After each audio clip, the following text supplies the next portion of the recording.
Ayon sa kasulatan, tinig ng katotohanan, programang gabay tungo sa kaligtasan. Si Fernando Baisa Camacho Jr. matibay na saksi, katotohanan ng Diyos laging pinanghahawakan lagi.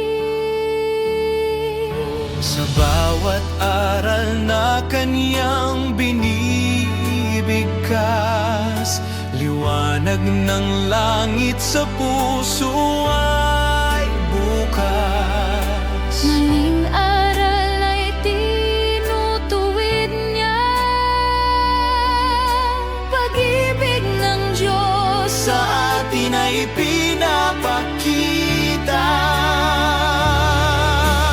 Ayon sa kasulatan, tayo ay pinapatatag. Sa bawat pahayag, tayo ay itinataguyod. Pagtatanggol ng pananampalataya, di umaatras. Salita ng Diyos ang sandata, apoy na naglalagablab. Ayon sa kasulatan, yan ang ating sigaw. Tinig ng katotohanan, umaalingaw-ngaw. Ang Diyos ang katotohanan, ito ang aming panata. Ayon sa kasulatan, buhay namin ay sa Kanya.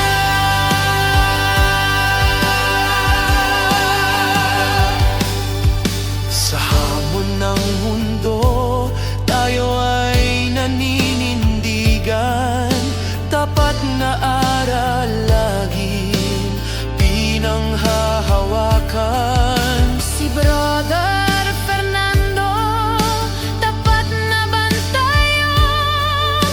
Sa bawat salita, lakas ang naihahandog. Sa dilim man o bagyo, may liwanag na totoo. Bukas ang langit, handog na pag-asa. Sa salita niya, tagumpay ay laging kasama. Ayon sa kasulatan, Puso namin ay nag-aalala. tinig ng Diyos sa amin bumabalot at yumayakap. Ayon sa kasulatan, yan ang ating sigaw. Tinig ng katotohanan, umaalingaw-ngaw. Ang Diyos ang katotohanan, ito ang aming panata. Ayon sa kasulatan, buhay namin ay sa Kanya.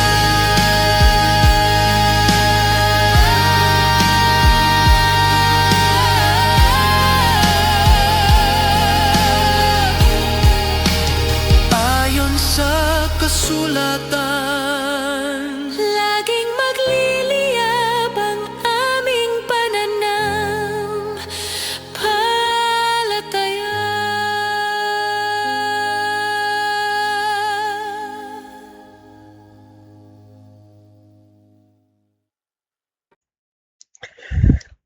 Isa pong mapagpalang araw sa inyong lahat, mga kapatid at mga kaibigan mula rito sa Luzon hanggang dyan sa Visayas at hanggang sa Mindanao. At syempre, ganun din ang ating pagbati sa iba't iba pang mga bansa na nakapaikot sa buong daigdig. Isa pong mapagpalang araw po sa inyong lahat, mga kapatid at mga kaibigan. Nawa po'y datnan kayo ng pabalitang ito na nasa maayos na kalagayan kahit nasa gitna ng kasungitan ng panahon at kayo rin ay nasa mataas na estado ng inyong pong kalusugan, lalo tigit ng inyong pong espiritual na kalagayan. Layunin po ng programang ito, mga kapatid, na patuloy kayong lumalim sa pag-aaral ng salita ng Diyos at maging referensya ninyo ang magiging pag-uusap natin ngayon. At kayo po ay pansamantalang nakatutok dito po sa programang Ayon sa Kasulatan, Tinig ng Katotohanan. At ang inyong makakasama sa Himpapawid sa pagkakataong ito ay ang inyong maliit na lingkod kay Kristo, Master Guide Fernando B. Camacho Jr. Ano po? Yan.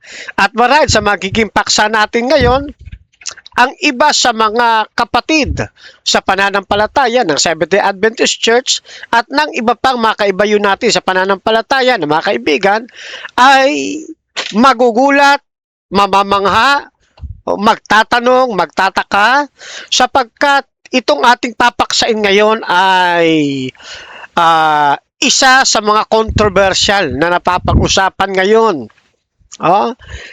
sa social media. Alin po ito, mga kapatid? Yan po yung paksang ipinost natin sa atin pong Facebook na pinamagatan nating Is One Saved, Always Saved, as taught by Master Guide Fernando B. Camacho Jr., unbiblical and contrary to Seventh-day Adventist doctrine. Yan. Ito po ay unang bahagi lamang ng atin pong gagawing pag-aaral tungkol po dito. Pero bago yan natin ituloy, hilingan ko po muna kayo, mga kapatid, na tayo'y pansamantalang manalangin. Ano? Yan. Let us pray, mga kapatid. Isa pong malaking karangalan amang banal na kami po ay muling makapaglingkod sa mga kapatid at sa mga kaibigan na patuloy na nagsusuri at patuloy na napapalago ng kalampong pananampalataya. Hangad po namin sa pagkakataong ito na patnubayan niyo po ang gagawin naming pag-aaral. Kayo po, Ama, ang patuloy na maluwalhati. Kayo ang makilala ng sanlibutan at kayo ang patuloy na maparangalan. Patawad po, Ama, sa lahat ng aming na mga nagawang pagkukulang at pagkakasala. Hiling din po namin, patnugutan niyo po ang magiging programang ito mula sa pasimula hanggang sa katapusan ng magiging pag-aaral na ito. Inilalapit namin ito sa inyo, Ama, sa pamamagitan ng inyo pong kaisa-isang anak, ang aming Panginoong Jesucristo. Amen. Alright, marahil ay ang iba sa atin ay nagtataas na ng kilay. Meron ng pagtataka. Bakit ito ang ating paksa? Sapagkat kamakailan, mga kapatid, para lang malaman ninyo yung history. Nung mga nakaraang mga araw, nakaraang buwan yata ito, ay tumindig ang inyo pong maliit na lingkod sa pwesto ng OSAS o yung tinatawag nating once saved, always saved. Ayan. Na doon, ang nakausap natin, tumayo bilang negative side ay si Pastor Mark Umbao. Na ang paksa ay ang OSAS version ni Master Guide Fernando B. Camacho Jr. ang biblical at tama. Ayan. Dahil sa pangyayaring ito, marami ang nagkunot ng noo, marami ang tumuya sa atin, marami ang mga nagsalita ng hindi maganda. Yan. Pero ganun pa man ay binuo natin ang seryeng ito hindi upang gantihan ng kasamaan yung gumagawa sa atin ng kasamaan. Ano man ang kanilang panunuya, ano man ang kanilang panunukso, ano man ang gawin nilang pagbaba ng ating kredibilidad o bilang mga ngaral ng Diyos, ay hindi natin yan ipinagdadamdam. O, sapagkat inihanda na tayo ng Panginoong Diyos tungkol dyan. Ano po? Yan. Tungkol naman doon sa mga Adventista rin na umaalipusta sa atin. Doon sa mga Adventista rin na kasamang tumutuya ng ibang pananampalataya, ay ano tawag doon? Ipinagpapa sa Diyos na lamang natin. Iniisip na lang natin na marahil ay hindi pa nila naabot ng kanilang aral ang naabot nating aral. Ayun.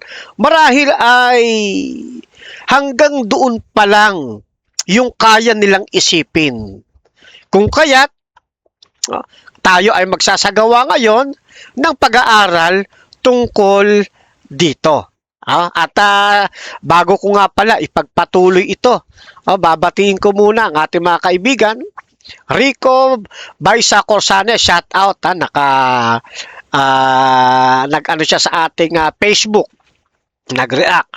At kay kapatid na Ronel Castillo, yan, shout out po sa inyo. Ganun din kay kapatid na Danre Guad, yan, shout out po kay Ernesto Junior Flores na ngayon ay nasa ibang bansa. Shout out po sa inyo. Ingatan po kayo ng ating Panginoon. At syempre sa mga kaibigan natin sa iba't ibang mga social sa iba't iba nilang mga platform diyan sa social media. At ganun din, sinashout out natin ang Advent Biblical, ang ABIM, o yung Advent Biblical International Ministry sa pangunguna ng kapatid na mentor Rocky Tulog. Yan. Ganun din, sinashoutout din natin ang atin pong isa pang mga kasama diyan sa 3A Media. Yan, shoutout po sa inyo dyan sa 3A Media. Okay, so ngayon ay ituloy natin ang ating sinasagawang pag-aaral. Kaya po nabuo ang paksa natin ngayon ay dahil nga sa iba't ibang mga pag-atake na ginagawa ngayon sa atin. Tayo naman magbibigay ng linaw. Yan, magbibigay po ng linaw. Yun bang tinayuan ko na once save, always save? Sa debate. Yan ba ay unbiblical? At ito ba ay kontra sa doktrina ng Seventh-day Adventist Church? Yan po ang ating bibigyang tugon. Ano po? Yan. Nabuhay ang isyung ito sa aking isipan sapagkat meron akong nabasa na ako ay minensyon ng kapatid na Erwin de la Cruz. Yan. Ito yung mortal nating kaibigan na panay lambing ng lambing sa atin. Galit na galit sa atin. Palibasa ay hindi pa nakakapanalo ni isang pagkakataon sa dami na ng aming dialogue. Kaya sa kanyang ngit-ngit, ayun, tayo lagi ang laman ng kanyang pahina sa Facebook. At ito na nga, pagkatapos na nga nung nasabing dialogue na yon, ay ganito ang kanyang naging pahayag. Sabi, ito na.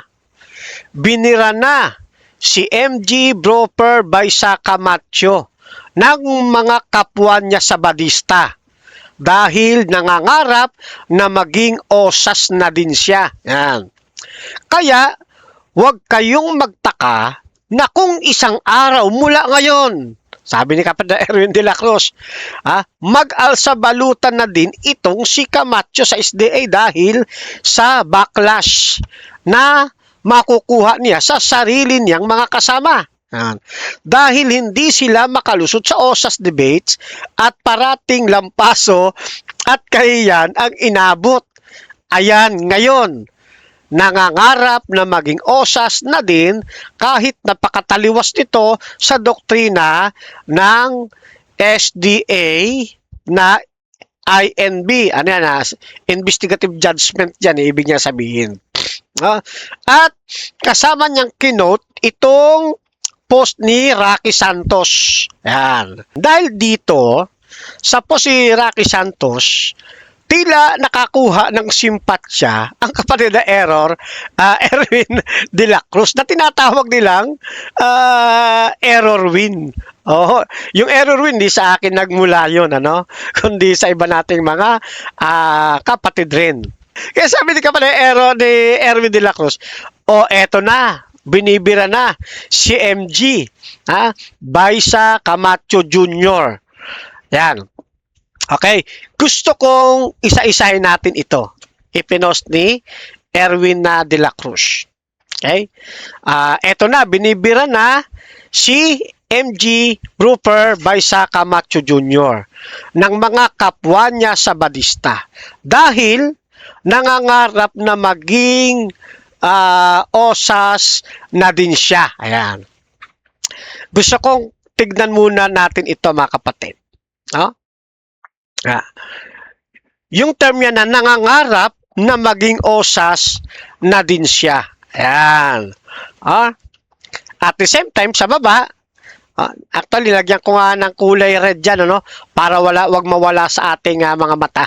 Kaya mamaya kasi iisa-isahin natin yan. Kaya wag anya kayong magtataka na kung isang araw mula ngayon, mag-alsabalutan na din itong si Camacho sa SDA dahil sa backlash na makukuha niya sa sarili niyang makasama. Ayan. Unang-una, mga kapatid, wala po sa hinagap ko na ako po ay umalis sa pananampalatayang Adventista. Marami na akong sinamahang pananampalataya. Iba't ibang pananampalataya, pati nga Baptist At hindi ako basta ordinaryo sa Baptist Church. Kaya lang nakita ko, mali sila. Hanggang sa napunta ko sa iba't iba pang pananampalataya, hanggang dito sa Seventh-day Adventist Church. At dito ay hindi ko nakikitaan na sa kanilang doktrina, bagamat marami sumisira sa doktrina ng Adventist, na mali ang kanilang pananampalataya at doktrinang pinangawakan. Kaya nga, inabot na tayo ng napakaraming iba't ibang dialogo sa himpapawid.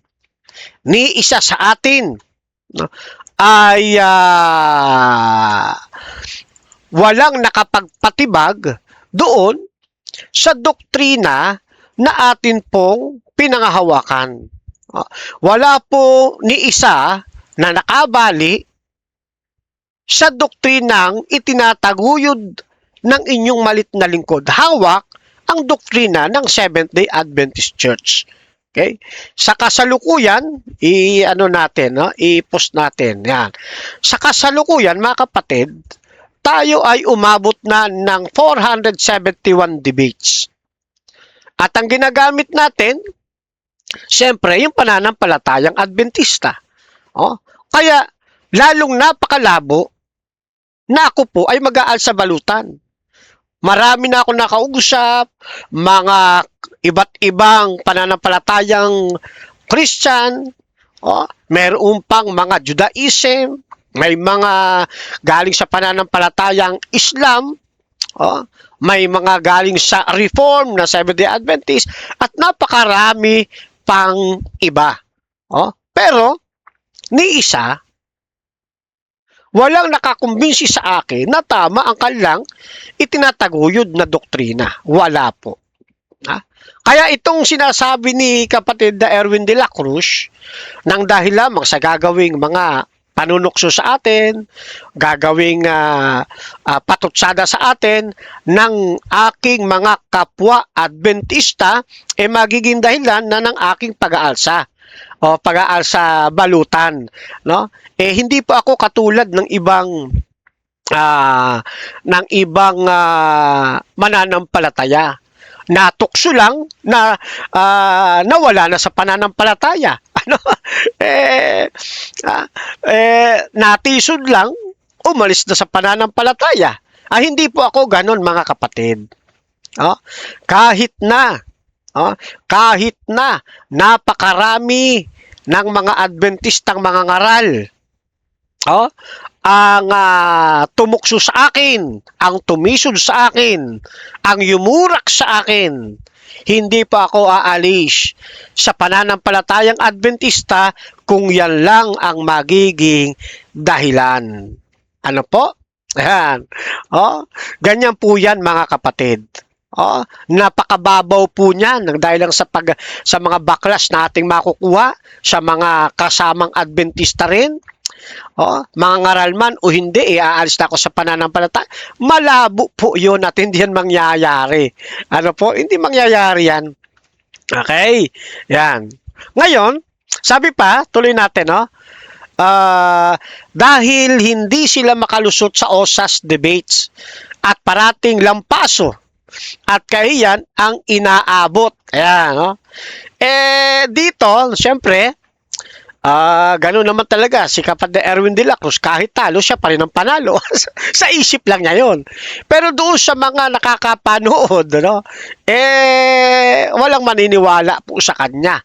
Ipinos ko na nga, ipinos ko na rin sa ating mga pag-usap noong mga nakaraang araw, yung mga hindi naniniwala kay Kapatid Erwin de la Cruz, na siya nananalo sa aming dialogue. At kahit pa ang mga nakausap kong mga Baptist, hindi rin umubra hindi rin umubra. Okay? Tuloy natin. Dahil sa hindi sila makalusot sa OSAS debates at parating lampaso at kahiyan ang inabot, ngayon nangangarap na maging OSAS. Yan. Ito rin yung nasa taas yung kanina. Kaya hindi ko muna siya pinasadahan. Yan. Pareho lang po yan . Lagyan natin ng ano yan. Yan. Nangangarap na maging OSAS. Yan. OSAS na din kahit napakataliwas ito sa doktrina ng SDA na investigative judgment. Unang-una, hindi po ako nangangarap na maging OSAS na katulad ng paniniwala ng OSAS Baptist. Yan nga po tinututulan ko . Hindi ako pabor doon sa OSAS ng Baptist. Kaya meron akong inilahad na bersyon ng OSAS na taliwas doon sa OSAS ng Baptist. Yan po yan. At hindi ko kailanman pinangharap na maging OSAS nagkagaya ng Baptist kasi nga dati akong Baptist . Inalisan ko nga yun kasi mali. Mali. Kaya kung makikita po ninyo yung aming debate, aming dialogue, ayan po, ang OSAS version ni Fernando B. Camacho Jr., ang biblical at tama. Tapos doon sa akin deliberation, ipinakita ko yung limitation ng scoop na aking sinasabi. Yung OSAS version ko, ang biblical at tama, kung ito'y ikukumpara saan? Sa OSAS ng Baptist. At sa iba pang pananampalataya na kapareho ng OSAS ng Baptist. Yan. Kumbaga, kumpara sa dalawang views. Ang akin ang biblical at tama. Yung kanila mali. Yan ang point of view dyan. Yan ang point of view dyan. Ngayon, ito bang aking view tungkol sa OSAS? Ito ba ay taliwas sa doktrina ng Seventh-day Adventist Church? Yan ang ating pong tatalakayin. Kaya nga ang ating topic ngayon is once saved, always saved. as taught by M.G. Fernando V. Camacho Jr., unbiblical and contrary to Seventh-day Adventist doctrine. Yan. Yan ang ating i-resolve ngayon. Okay? So, gusto ko ring ma-recall po ninyo itong aking, nakapost ito, talaga ipinost ko ito sa social media during the debate. Kasi, gusto ko na wag ninyong ma-interpret yung aking tindig. Kaya lang, marami pa rin naka-misinterpret. Liwanagin ulit natin. Ito yung aking unang paunawa. Sabi ko rito sa una nating paunawa, ang paksa na ito ay isa ko lamang, personal na version. Yan, personal na version. Mula noong 9 na taon na ang nagdaan. At muling nabuksan 3 years ago sa programang Ayon sa Kasulatan Panel Discussion. Hindi po ito ngayon lang lumabas. Ang version ko ito, matagal na. 9 na taon na. 9 na taon na ang lumipas. Hindi pa dumidebate, hindi pa ako dumidebate sa social media.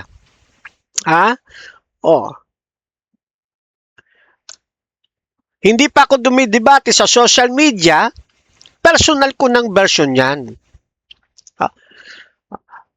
Doon nga sa isang post pa yata yun, kapatid na Erwin de la Cruz, parang lumalabas na dahil sa kadidebate ko sa Baptist tungkol siya sa OSAS,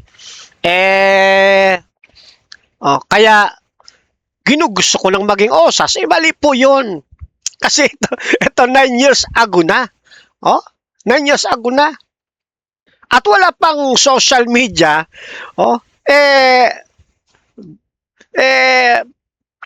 personal version ko na ito. Kailan lang ba nagkaroon ng kailan lang ba tayo naging aktibo sa social media? Nung pumasok lang yung COVID-19, di ba?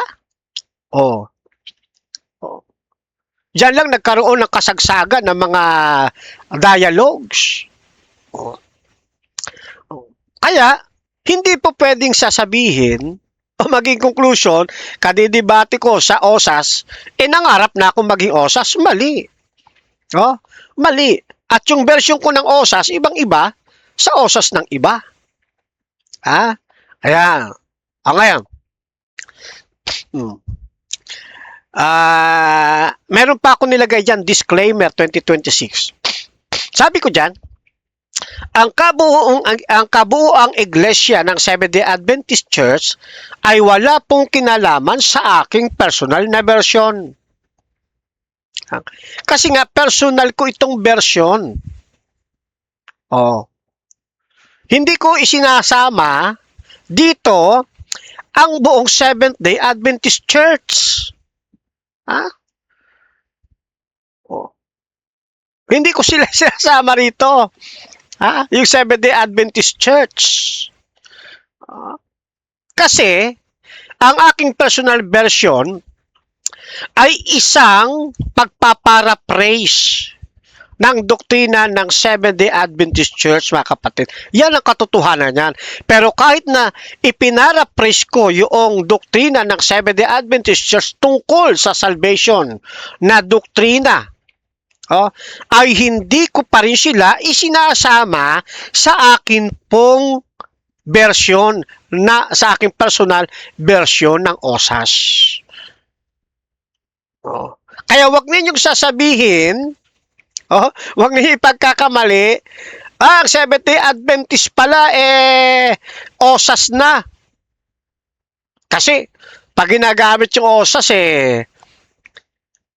pag namali ka ng concept, kung ano iisipin nila. Kaya hindi ko isinama yung kabuuan ng pananampalatayang Adventist.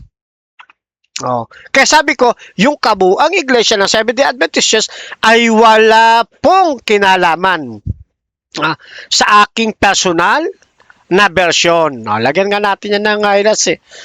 Oh. Yan. Ha? Oh. Maliwanag naman po siguro, alam nyo ibig sabihin ng disclaimer, ano? Yan. Alam mo ibig sabihin ng disclaimer. Okay? Bukod sa disclaimer, talagang binaybay ko pa yan. Ipinakita ko sa video na yung kabuang iglesia ng Seventh-day Adventist Church ay wala pong kinalaman saan sa aking personal na version ng ano po yan, ng OSAS. Yan. Ay, huwag damay kabuuan ng Seventh-day Adventist. Ay, saan ko kinuha yung pananaw na ito? Oh, bagamat kinuha ko ito sa doktrina ng Seventh-day Adventist at nagkaroon ako ng sarili kong pagpaparaphrase sa Adventist doctrine, ay hindi ko pa rin sila isinama rito. Yan. Yan ito gusto ko maintindihan ninyo. Then, paunawa, dalawa. Sabi ko rito, ang OSAS version ni Master Guide Fernando B. Camacho Jr. ay ibang-iba sa OSAS ng Baptist. O ng sino mang kapareho ng OSAS Baptist. Nagaya ka ako, halimbawa ng kay Pastor Mark Ombao. Kaya naman, ako ay naniniwala. Lagyan natin din to ng lagyan natin ng highlights. Yan. Kaya naman, ako ay naniniwala na ang OSAS version ko, ang biblical at tama kung ito ikukumpara. Ibahin natin ang ng titik. Gawin nating green. Bold natin. Yan. Okay? Kaya naman, ako ay naniniwala ng OSAS version ko ang biblical at tama. Kung may pasubali, kung ito'y ikukumpara sa mga nabanggit. Ano ba yung mga nabanggit? OSAS ng Baptist o ng sino mang kapareho ng OSAS Baptist. Ibig sabihin, sa pagkukumpara sa dalawang versyong ito, yung version ko at ang version ng OSAS Baptist, at ang iba pang kalinya pa rin ng OSAS Baptist, bilang dandong isang version kasi pareho lang naman yun eh. Kaya sa dalawang version ito, naniniwala ako na yung version ko ang tama. Ibig sabihin, mali ang OSAS ng Baptist. Yan. Kundi yung version ko ito ang tama at ito ang biblical. Yan ang daloy po niyan. Kaso yung iba, bumanat ng bumanat, hindi naman pala naintindihan yung ating itinitindig. Ngayon, sabi ni Erwin dito, ito daw ay taliwas sa doktrina ng Seventh-day Adventist. Alamin natin kung talagang taliwas. Sabi ko nga sa inyo, pinagpapatiuna ko na, itong aking OSAS, ito ay aking pinaraphrase. Pinadaling salita. Ano pa ba yan? Kinonstrue sa doktrina ng Seventh-day Adventist. At kahit na nagkaroon ako ng pagkukonstrue, pagpaparaphrase, ay hindi ko pa rin isinama ang buong Adventist sa aking tindig na ito. Yan. Kaya, yan po ang unawain po ninyo, mga kapatid. Ngayon, kaya, sabi tuloy ng iba nating mga kapananampalataya, At sabi din ng ating mga kaibayo sa pananampalataya, oh, na nakakaunawa. Oh, ito halimbawa, kay kapatid natin kay Pox Cyrex, nananatili sa pananampalataya. At tanong niya, no? Nananatili sa pananampalataya. Okay, kasi kung bakit yan ang naging post niya, gusto kong iano sa inyo yung ating 4 na haligi na inihanay doon sa debates, ano? Bago natin basahin itong bahaging ito. Ito po kasi yung 4 nating poste na nilatag doon sa debates. Sabi ko rito, ang biblical at tamang osas ay angkop lamang. Pag sinabing angkop lamang, may ano po yan, ha? Mayroon niyang limitation. Angkop lamang para saan? Sa mga nanatili sa pananampalataya. Hanggang, merong hanggang nanatili sa pananampalataya hanggang unang poste. Hanggang sa huling hininga ng kanilang buhay. Ibig sabihin, yung osas na aking pinangahawakan, na iba sa osas ng Baptist, ay angkop lamang o para lamang doon sa mga nanatili sa pananampalataya hanggang sila ay abutan ng kamatayan. Dahil sa pangalawang poste, angkop lamang doon sa mga nanatili sa pananampalataya hanggang sa sila ay kunin ng Diyos sa kanyang presensya ng tulad ng ginawa kila Elias. Ganyan po yan, mga kapatid. Kaya ibang-iba ito sa osas ng Baptist. Sa osas ng Baptist kasi, pag tinanggap mo si Kristo ngayon, at kapag namatay ka ngayon, automatic nasa langit ka. Pag namatay ka ngayon, nasa iyo na kagad yung salvation. At pag namatay ka, hindi ka talaga mamamatay kasi dadaling ka sa langit. Sa aking posisyon, hindi ganon. Ito'y angkop lamang sa mga nanatili sa pananampalataya. Ibig sabihin, yung salvation mo na tinanggap based on the promise ng ating Panginoong Diyos, kahit na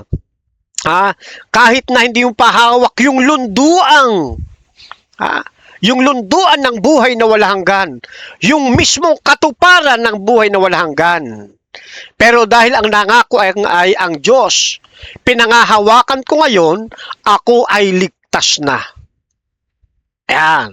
Hindi sa sarili kong pagpupursigi, hindi sa sarili kong pagpapagod, hindi sa sarili kong kakayanan, kundi sa biyaya at pag-ibig ng Diyos. At dahil ang Diyos ang nangako, kaya ako'y naniniwala, ako'y ligtas. Through Christ. Hindi ko sinasabing ako'y ligtas dahil iniligtas ko sarili ko. Hindi ko sinasabing ako'y ligtas kasi sinunod ko ang 10 utos. Hindi. Ako ay iniligtas ni Kristo dahil sa kanyang biyaya. Sa pamamagitan ng pananampalataya. At ito, yung kasiguruhan ng promise na ito na ibibigay ng Diyos sa kanyang bayan, hindi ito mawawala kung mananatili ka sa pananampalataya hanggang sa huling hininga ng iyong buhay. Yan ang unang poste. Hindi ito mawawala sa iyo, itong promise of salvation ito, na pinangahawakan natin ngayon na tayo'y ligtas na dahil sa biyaya ni Kristo hanggang sa tayo'y kunin ng Diyos ng katulad kila Elijah. Yan. Oh, sabi pa nga rito, oh, ang biblical at tamang osas, yung version ko tinutukoy rito ha, ay angkop lamang para sa mga nanatili sa pananampalataya hanggang sa second coming. Kung hindi tayo aalis sa pananampalataya, oh, at dumating ang second coming, yung promise of salvation na yan, na iyong pinanghawakan, hindi po yan mawawala. Yan po yan. Ano pa? Ha? Oh, ito'y angkop lamang para sa mga nanatili sa pananampalataya hanggang sa mapasama ka doon sa loob ng close of probation. Ibig sabihin, kapag naisara na ang pinto ng awa at ikay nakapasok sa loob, kailan may hindi mawawala. Yung promise of salvation na yon, na yung pinanghawakan na ikaw ay ligtas na. Yan ang punto de vista ng inyo pong maliit na lingkod. Kontra ba ito sa doktrina ng Seventh-day Adventist? Hindi po, mga kapatid. Kinonstru ko lamang ang doktrina ng Seventh-day Adventist tungkol sa doktrina ng osas. Sa ibang termino, pinaraphrase ko lamang po ang doktrina natin. Yan. Hindi ko nilabag ang doktrina, hindi ko tinutulan. At tandaan po ninyo, itong aking version na iniladlad sa social media, hindi tutol dito si Mrs. White. Ang tinututulan po ni Mrs. White na osas ay yung osas ng Baptist na siyang umiiral sa panahon nila noon.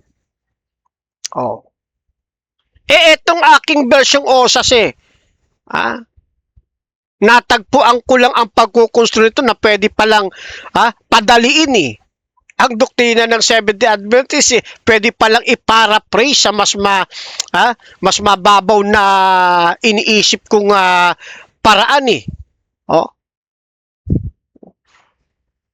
noon lang 2017. Paano tututulan ito ni Mrs. White?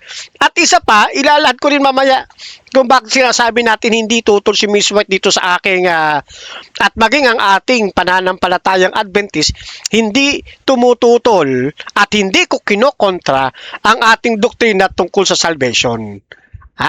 Yan. Itong 4 na posting ito yung aking inilahad na hindi po natutulan ng kabilang panig ng negative. Kaya sa dalawang comparison, yung version ko at version ng Baptist, ang biblical at tama itong akin.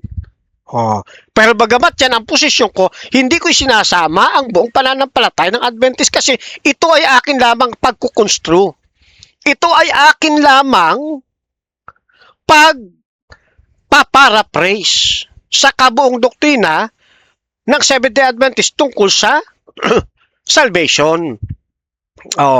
Yan po yan, mga kapatid.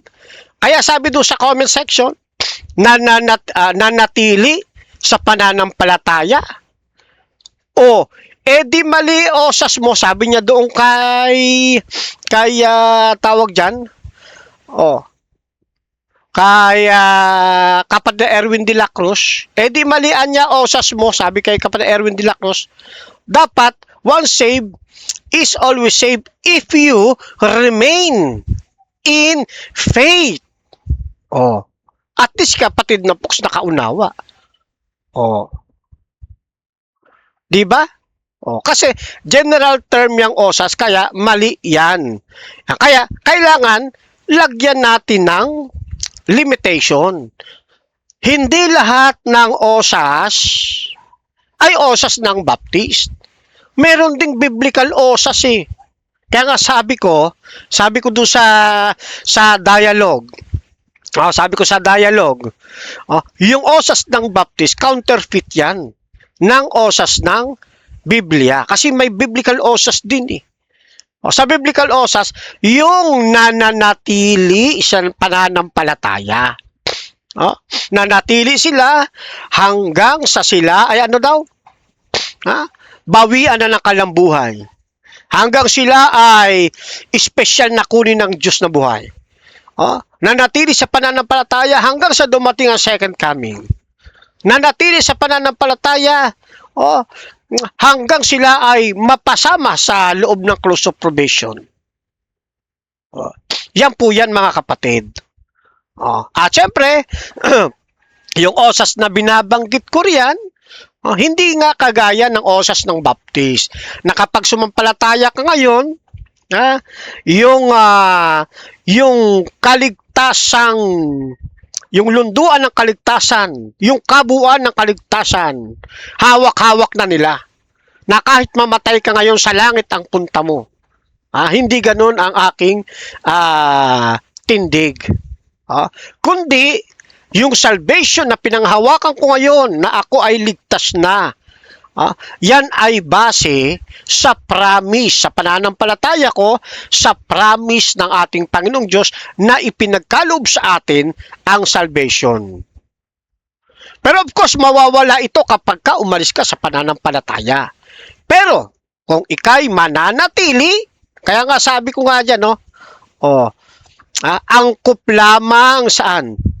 Yan, ito ay angkop lamang para sa mga nanatili. Kapag hindi ka nanatili, hindi angkop sa'yo.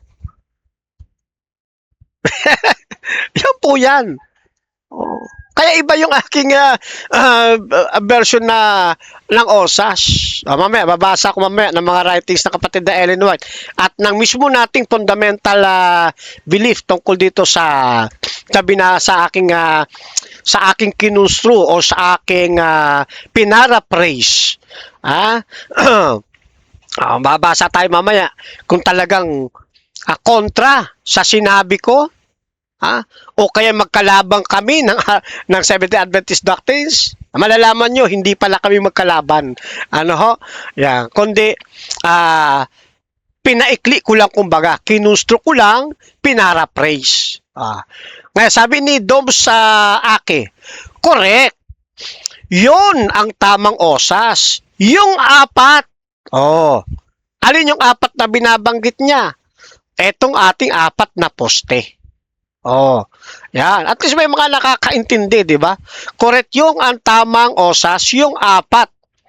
Mamatay ka diyan kay Kristo, kunin ka ng Diyos o special rapture, katulad nung kay Enoch at Elias. Yan. Second coming at close of probation. Ang mabuti ay manatiling mabuti at ang banal mananatiling banal. Ganito dapat ang osas ng mga Calvinist at Bible Baptist. May nakakaintindi. Di ba? Lawakan lang ninyo mga kapatid ang inyong pag-aaral. Tumingin-tingin din kayo ng mga views na inilalabas ng mga kapatid sa pananampalataya. Baka yung inaakala ninyong kontra, hindi pala kontra. Baka yung inaakala ninyong salungat sa doktrina ng Adventist, hindi pala salungat. Pag-aralan din. Kaya sabi ko, doon sa mga umatake sa akin, na kapwa ko Adventist, siguro hanggang doon pa lang kasi ang naabot ng kanilang aral. Yan. At sa pamamagitan natin, nabubuksan natin ang isang panibagong views. Pero hindi naman natin sinasabi, napilitin nilang tanggapin itong aking ipinangaral. Hindi po. Kaya nga ang sabi ko maliwanag. Ang kabuong iglesia ng Seventh-day Adventist Church ay wala pong kinalaman sa aking personal na version. Maliwanag po yan, ha? Ano pa sabi ni kapatid na Doms Aki? Kaya palpak talaga ang aral ng mga Calvinist at Baptist tungkol sa osas. Kawawa naman. Si Jesus kasi, pilit nilang pinapasunod ang Biblia sa gusto nila. Yan. Ito yung kaibahan natin sa osas ng Baptist, sa mga Calvinist, at sa iba pa na katulad ng paniniwala ng osas ng Baptist. Ngayon, eto pa kay kapatid na Leonardo Santa Rosa. mas maganda ang bersyon ni Bro Fernando kaysa inyong bersyon, Erwin. Sa kanya, malinaw ang kondisyon. Sa inyo naman ay serpent condition. Buti pa si kapatid na Leonardo eh. Nakita yung linaw ng ating limitation ng dialogue eh. Di ba? Maganda ang version ni Fernando Camacho kaysa sa inyong version, Erwin. Sa kanya malinaw ang mga kondisyon. Sa iyo naman ay serpent condition.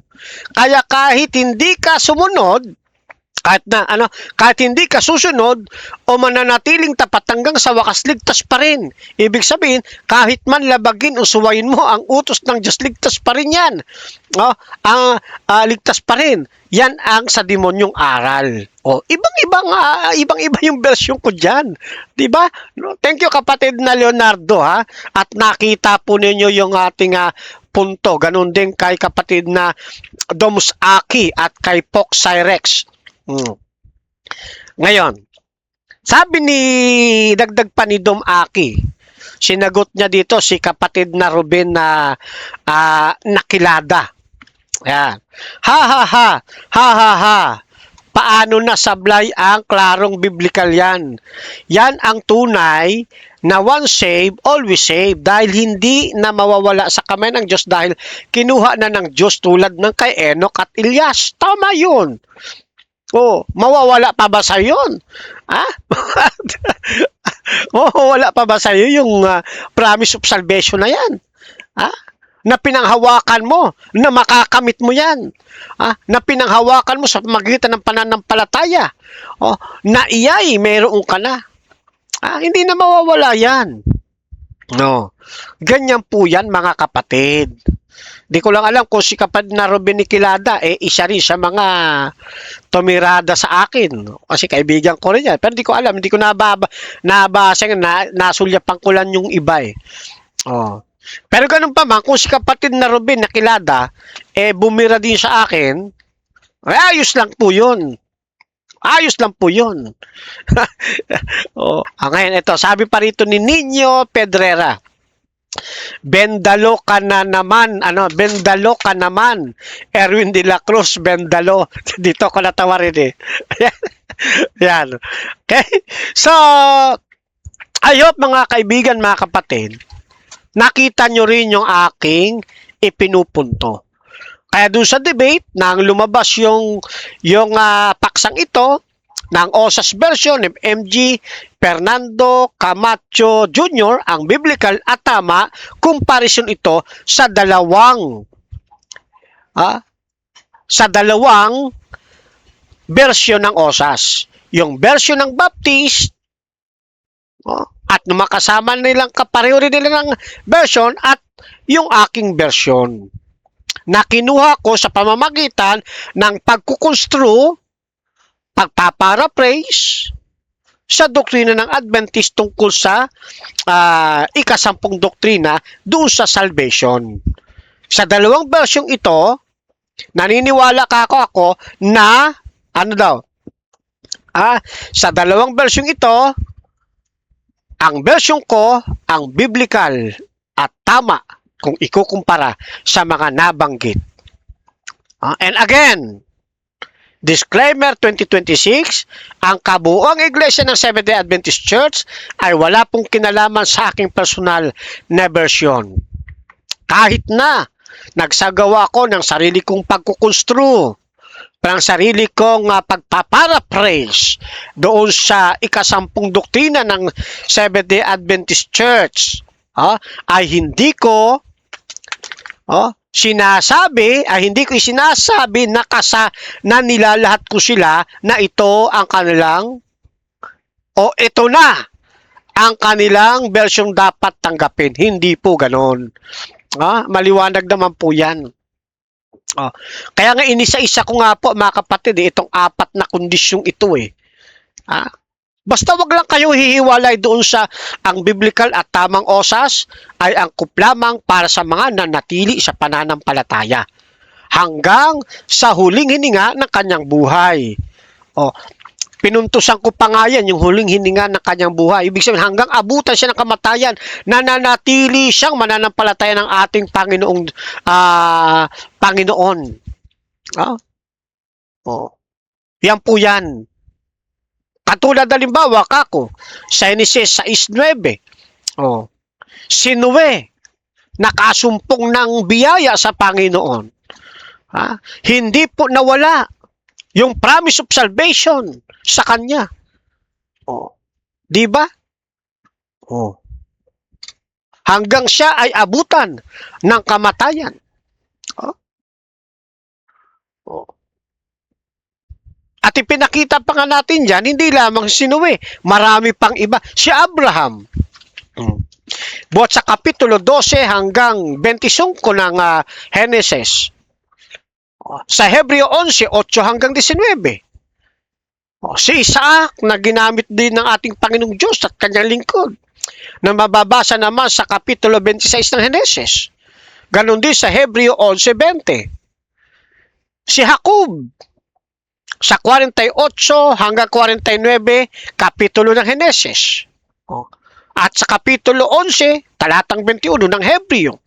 Si Jose ganun din sa Genesis 39 hanggang 50. Oh. At mababasa nyo rin sa Hebreo 11:22. Oh. Oh. Yung pangako ng kaligtasan kila Noah, Abraham, Isaac, Jacob, at Jose, mga tauhan sa lumang tipan, ay hindi po nawaglit sa kanila. At ito ay pinanghawakan nila sa pamamagitan ng pananampalataya. Kaya sabi ko, ito ay para lamang. Yan. Hindi dito kasama yung gaya ng paniniwala ng ibang osas na kaalyado rin ng Baptist. No? Nung napanood ko diyan sa debate, kapag ikaan niya iniligtas, kahit na pumatay ka pa, ligtas ka pa rin. Kahit na labagin mo 10 utos, ligtas ka pa rin. Hindi ganoon ang aking version. Pero pinagkakamali lang kasi mga kapatid eh. Ngayon, dagdagan pa natin. Ang dami niyang nilatag ko eh.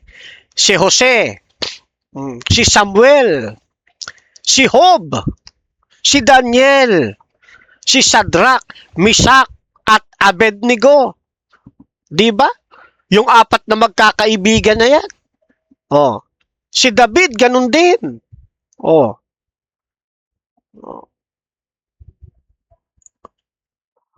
Sa bagong tipan naman, si John the Baptist, sa 14:1 hanggang 12 ng Mateo, mababasa natin. Si Maria, yung ina ng ating Panginoong Hesukristo sa laman. Si Pedro, na alagad ng ating Panginoon. Si Juan, si Apostol Pablo mismo. Yan yung mga nanatili sa pananampalataya hanggang sa kanilang hininga, hanggang sa huling hininga ng kanilang buhay. Kahit na sila ay nagkakatisod-tisod minsan sa pananampalataya, pero sila'y nananatiling sumasampalataya sa ating Panginoon. Kahit na si Apostol Pedro na halos tumakas na at kinatuparan ng pagtilaok ng tatlong tilaok ng manok nanatili pa rin siya ng kanyang marites, nanatili pa rin siya sa kanyang pananampalataya hanggang sa huling hininga ng kanyang buhay. Naniniwala ko na siya ay ligtas. At pagdating ng second coming, makakasama natin silang sasalubong doon sa alapaap, sa pagsalubong sa ating Panginoon Kristo, samantalang bumababa sa alapaap ng ulap. Ay ngayon, kontra ba ang Biblia dito sa aking sinasabi? Hindi. O, tignan ninyo isang talata. Sa 2 Timoteo 4:7 hanggang 8. Ano sabi? Nakipagbaka ako ng mabuting pakikipagbaka. Natapos ko na ang aking takbo. Iningatan ko ang pananampalataya. Buhat ngayon ay natataan sa akin ang putong ng katwiran na ibibigay sa akin ng Panginoon na tapat na hukom sa araw na yaon. At hindi lamang sa akin, kundi sa lahat din naman ng mga naghahangad sa kanyang pagpapakita. Yung termino ditong, iningatan ko ang pananampalataya, katumbas din po yan ng liwanag ng nananatili siya sa pananampalataya. Yan. Hanggang sa dumating ang takdang panahon na tayo ay kunin na ng Diyos sa lupang ito. Ha? Yan po yan mga kapatid. O ngayon, doon sa ikalawang bagay pa, hanggang sa abutan ng kanilang kamatayan. Di ba? Bukod doon kila Pablo, sila Esteban sa Gawa G, 6 hanggang 7. Si Timoteo, si Tito, ganun din. At marami pang ibang lingkod ng Diyos na hindi ko inilista rito. Na inabutan na lang ng kamatayan, pero hindi sila nawala sa pananampalataya. At taglay-taglay nila, pinangahawakan nila ang promise of salvation. O yung kaligtasang ipinangako sa kanila ng Panginoon. Ganyan po yan mga kapatid. Ngayon, doon tayo sa ikalawang bahagi.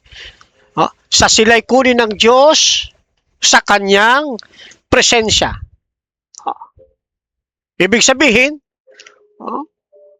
dahil naniwala ka sa biyaya ng ating Panginoon at ikaw ay iniligtas at ang kanyang salvation ito ay inaangkin mong pinaniniwalaan mong mapapasayo. Kinlay mo ngayon ito. Kinlay mo. Kasi ang nangako ang Diyos. Hindi ito mawawala hanggang sa tayo'y kunin na buhay ng ating Panginoon. Tulad ng kanyang ginawa kila Moises at kay Elias. Deuteronomy 34, Hebreo 11, 24 hanggang 29. Si Elias, nasa ikalawang hari ang kwento, Kapitulo 2, mga talatang 11 hanggang 12. At syempre, ganun din doon sa mga taong nanatili sa kanilang pananampalataya. Iningatan nila yung kanilang pananampalataya hanggang sa dumating ang ating Panginoon sa ikalawang pagkakataon. Biblical yan mga kapatid. Tignan ninyo, sa aklat ng Juan 14, 1 hanggang 3. Huwag magulumihanan ng inyong puso. Magsisampalataya kayo sa Diyos. Magsisampalataya naman kayo sa akin. Sa bahay ng aking ama ay maraming tahanan. Kung di gayon, ay sinasabi ko sana sa inyo sapagkat ako'y paroon upang ipaghanda ko kayo ng dakong kalalagyan. At kung ako'y pumaroon at kayo may paghanda ng kalalagyan, ay muling paririto ako at kayo tatanggapin ko sa aking sarili upang kusan ako naroon, kayo naman ay dumuon. Sino sinasabi niya rito? Yung mga mananampalataya. Ano implikasyon nito? Pinagtitibay niya yung mga mananampalataya. At syempre, sa kabila ng pagpapatibay sa pananampalataya, hindi ito kinukuha sa sariling kakayanan ng taong mananampalataya, kundi sa biyaya pa rin ng Diyos. Iingatan nila ang kanilang pananampalataya. Hindi sila tatalikod sa pananampalataya hanggang sa ang Panginoon ay bumalik sa ikalawang pagkakataon. Kaya biblical itong sinasabi ko. Hindi ito kontra ng Biblia. Sa Kapitulo 5, talatang 7 hanggang 8 ng Santiago, magtiis nga kayo mga kapatid hanggang sa pagparito ng Panginoon. Nakita na ninyo? Bakit may pagtitiis? Bakit kailangang magtiis? Ay sapagkat ang buhay dito sa mundo ay punong-puno ng pakikibaka. Kailangan hindi tayo susuko sa takbo ng buhay. Magpapatuloy tayo. Mananatili tayo kay Kristo. Hindi tayo tatalikod sa pananampalataya. Kailangan nating magtiis sa lahat ng mga nasasalamuha nating mga balakid sa mundong ito ng pananampalataya. Hanggang kailan? Hanggang sa pagparito, wika ng Panginoon. Kaya sabi dito, narito inaasahan ng magsasaka ang mahalagang bunga ng lupa na may pagtitiis hanggang sa tanggapin ng ulang maaga at huli. Mangagtiis din naman kayo, pagtibayin ninyo ang inyong mga puso sapagkat ang pagparito ng Panginoon ay malapit na.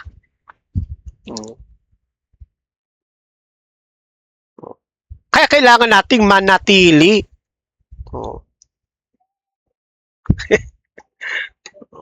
Sana nasusundan po ninyo mga kapatid. Yung kaapat nating bahagi. Ito'y angkop lamang para doon sa nanatili sa pananampalataya hanggang sa mapasama sa loob ng close of probation. Kung tayo ay abutan ng buhay sa panahon ng pagsasara ng pinto ng awa, at tayo ay nananatili sa pananampalataya, iniingatan natin ang ating pananampalataya, at ikay napasama mismo sa loob ng close of probation, hindi na po mawawala ang salvation po na yan na ipinangako ng ating Panginoon.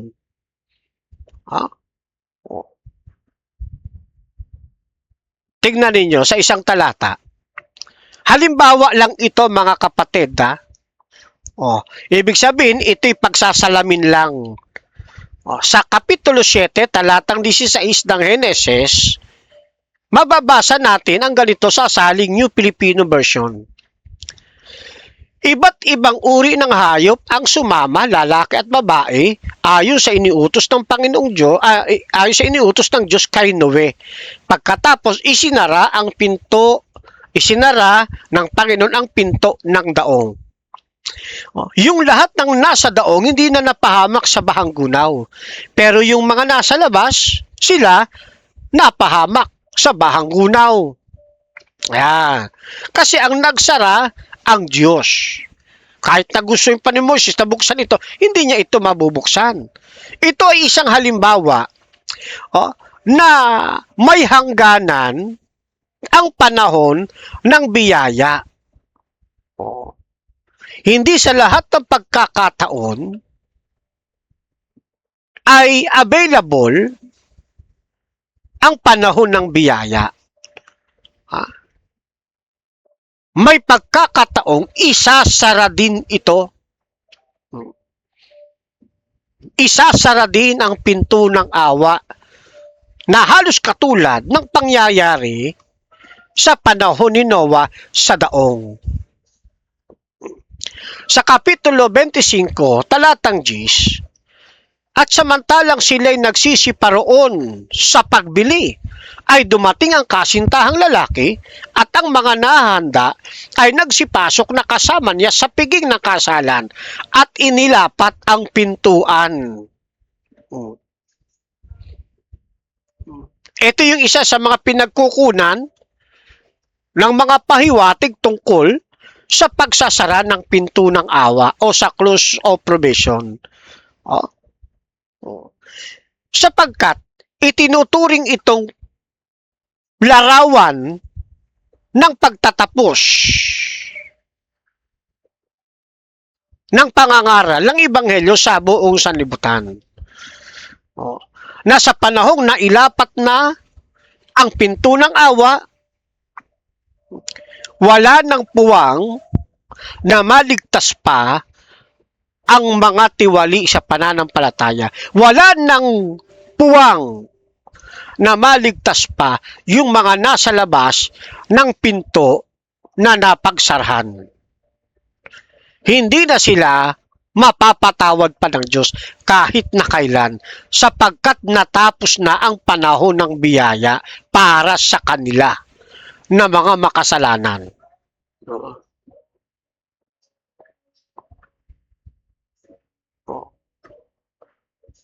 Ganyan po yan, mga kapatid.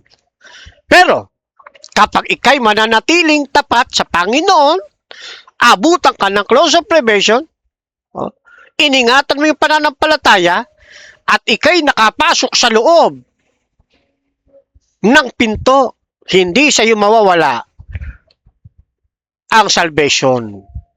Yeah. Yan po ang punto natin dyan. Sa 22:1 hanggang 12 ng Apokalipsis, ang liko ay magpapakiliko pa, at ang marubi ay magpakarumi pa, at ang matwid ay magpapakamatwid pa, at ang banal ay magpapakabanal pa. Narito ako'y madaling pumaparito, at ang aking gantimpala ay nasa akin upang bigyan ng kagantihan ang bawat isa ayon sa kanilang gawa. Yeah. Eto na, paglalapat na ng gantimpala. Kaya kapag ikinasa loob na ng close of probation, hindi na mawawala yung salvation na yon ay pinangako ng ating Panginoon.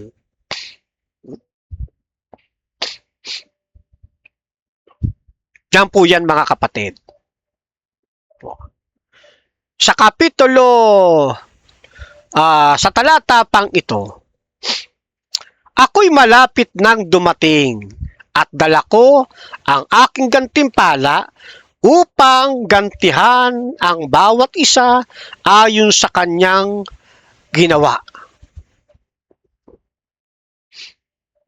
Yung binasa natin kanina, ang Biblia, nang nagkaroon ng revision doon sa ang bagong ang Biblia, sa halip na narito ako'y madaling pumaparito, ang nakalagay, ako'y malapit nang dumating. Yan. Sa ibang version naman, ng New Filipino Version, narito darating na ako sa lalong madaling panahon.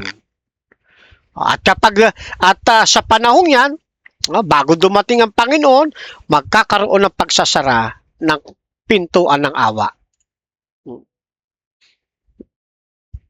Kaya hanggat maaga pa, sabi ng Panginoon di ba? Sabi ng Panginoon sa Kawikaan 1:23 hanggang 26, magsibalik kayo sa aking saway. Narito aking ibubuhos sa inyo ang aking espiritu, sapagkat ako'y tumawag at kayo tumanggi. Ang aking iniunat, ang aking kamay, at walang makinig, kundi inyong iniuwi sa wala ang bukong payo. At hindi ninyo inibig ang aking saway. Ako naman ay tatawa sa kaarawan ng inyong kasakunaan. Ako'y manuluya pagka inyong takot ay dumarating. May hangganan ang panahon ng biyaya. Kapag natapos na ito, ang pinto ng awa ay isasara na. Lahat ng hindi na natili sa pananampalataya, hindi malalasap ang eternal life. At ang lahat ng nasa loob ng close of probation, hindi mawawala sa kanila ang eternal life.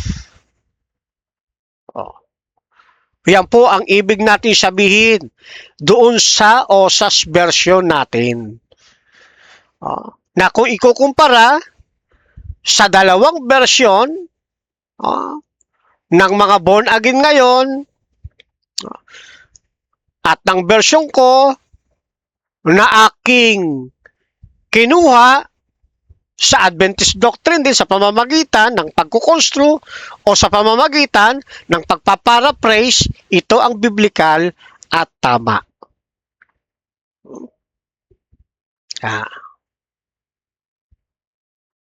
Pero hindi ko sinasabi, uulitin ko, hindi ko sinasabi na itong OSAS version ko, kasama rito ang buong Adventist, hindi. Kaya nga, version ni Fernando B. Camacho Jr.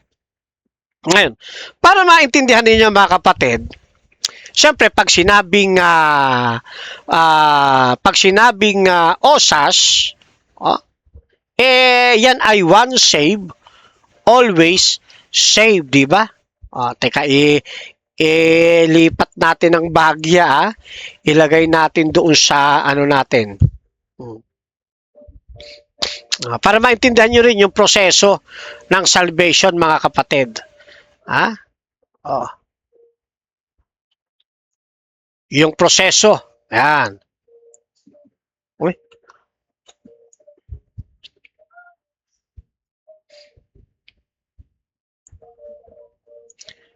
Para hindi kayo malito dito sa aking itinitindig. Yan. Siyempre, kapag sinabing OSAS, sa version ko, ito yung one save, always save.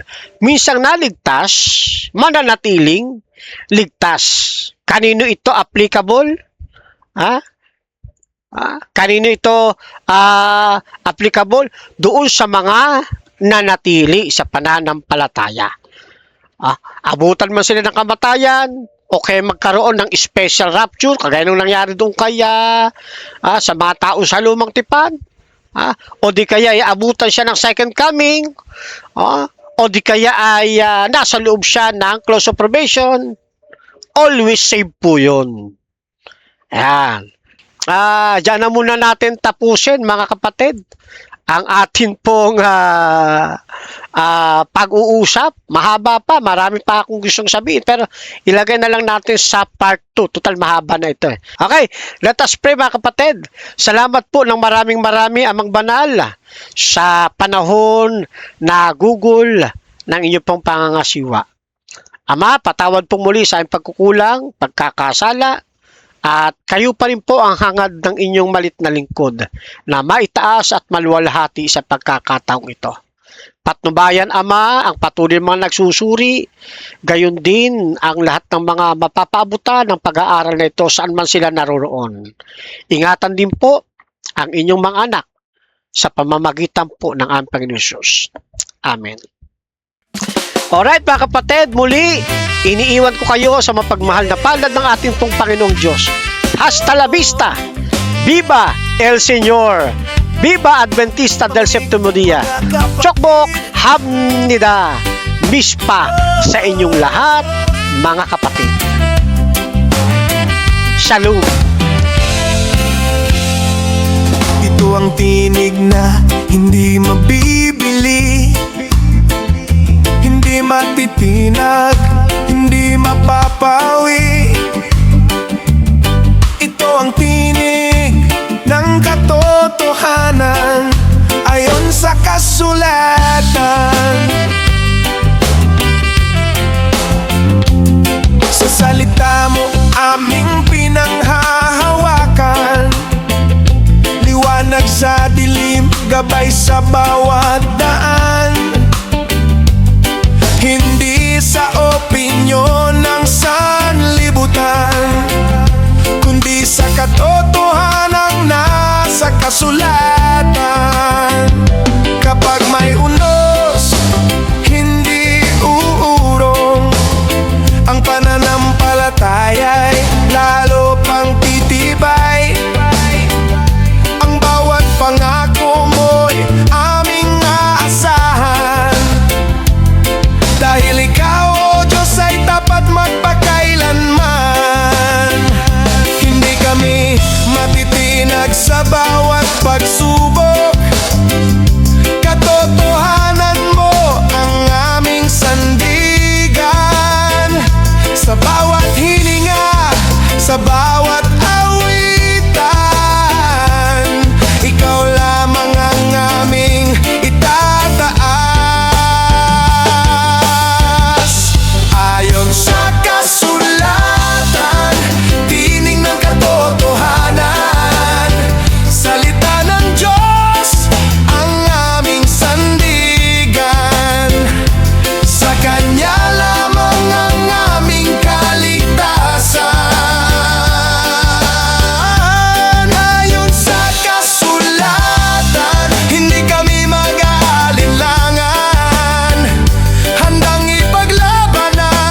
sa dahas